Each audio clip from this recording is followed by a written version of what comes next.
سلام حبوباتي، ان شاء الله تكونوا بخير. اليوم جبت لكم باكيت او شوكولا بذوق الكراميل. يجوا بزاف بنان محشيين بتزيين الريشه اللي راهو فريمون طوندونس وساهل.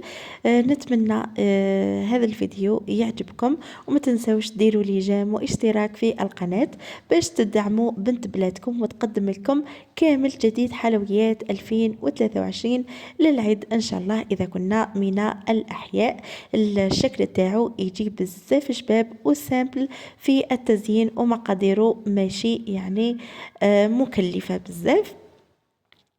اذا ما نطولش عليكم وندوزو مباشرة للمقادير. ما تنساوش الدعم.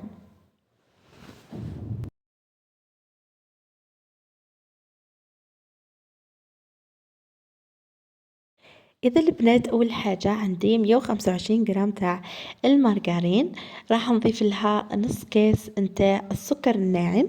هذا الصابلي يعني انايا ما نستغناش عليه، نخدم بال 125 غرام نتاع المارغرين وتقطيع عليه كميه مليحه. نضيف له حبه تاع البيض ونخلط مليح. لازم الزبده تاعكم تكون غامولي، ما تكونش يعني جامده من الثلاجه. تكون طريه وبدرجه حراره المطبخ. لازم تحطوها في منطقة تكون شوية سخونة باش تطلق روحها. عندي القرصة تاع الملح اللي هي ضرورية. عندي ملعقة صغيرة معمرة مليح نتاع لافاني باش العجينة تاعنا تجينا منكهة. وعندي ملعقة كبيرة معمرة مليح نتاع المايزينا. وهنايا نبدا نطم في العجينه نتاعي بلا فارين. دونك بالنسبه لليمول تاع لي باركيت، كاين بزاف ناس ما يديروا لهمش الخميره الكيميائيه، لكن انايا ندير يعني رشه خفيفه فقط، هكايا باش ما يتنفخوناش ويفسد الشكل نتاعهم. فوالا هذه هي العجينه اللي تحصلت عليها. تبداو تضيفوا في الفارينه يعني غير بالعقل حتى تحصلوا على عجينه تكون طريه ما تكونش يابسه البنات.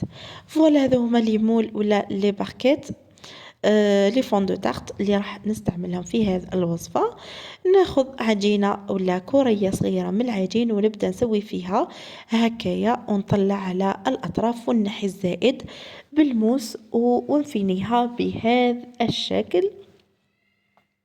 إذا درتوا لها الخميرة الكيميائية ما تنساوش تثقبوها. فوالا ندخلوها على 180 درجة الطيب حتى تاخذ اللون الذهبي. بالنسبة للكريمة، الكريمة بزاف سهلة اللي راح نحشو بها. هذوما لي باكيت. عندي كريمة الشونتيي، نص كاس نتاع كريمة شونتيي مع 4 كاس نتاع الحليب. تطلعوهم بيان، ومن بعد هنايا تضيفوا لها 50 غرام الى 100 غرام تاع شوكولا بيضة تكون ذايبة وباردة مليح، ما ديروهاش وهي سخونة ولا الكريمة تاعكم رايحة الذوب. ونخلطوها مليح بالباتور ولا بالبيتخان واش عندكم، تخلوها مليح تطلع مليح.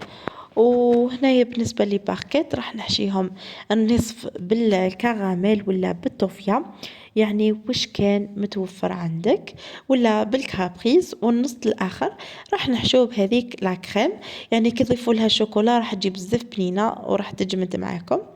بالنسبه للنصف اللي درنا فيه الكراميل راح ندير له شويه نتاع المكسرات اللي هي الجوز، وتقدروا تستغنوا عليها اذا ما كانش متوفر عندكم. وتقدروا ايضا تستعملوا الكاوكاو يكون محمص، راح يجي بزاف بنين في هذه الوصفه. ونغلق بهذه الطريقه. اللي باكيت تاعكم راهم بزاف هشاش، سافودير لازم يعني تشكلوهم بالعقل باش ما يتكسروكمش. بالنسبة لهذاك اللون نتاع الكراميل راح نذوب الشوكولا البيضاء. يعني ناخذ 200 غرام شوكولا بيضاء ونضيف لها يعني الشوكولا بالحليب. ومن بعد تبداو يعني تخلطوا وتشوفوا اللون اللي راكم حابينه. يعني اذا حبيتوها شويه فونسي زيدوا الكميه نتاع الشوكولا بالحليب. انا ضفت يعني قطعتين فقط. وبالنسبه للتزيين البنات هذوما الأوراق، يعني أوراق راهم يتباعوا في الحوانت اللي يبيعوا دوزان الحلوى، ويعني تعمروهم بالشوكولا وتخليوهم يتجمدوا وتنحوهم فاسيلمون، وهاوليك الشكل النهائي. ان شاء الله الوصفة تاع اليوم تكون عجبتكم، ما تنساوش الدعم والبارتاج. سلام.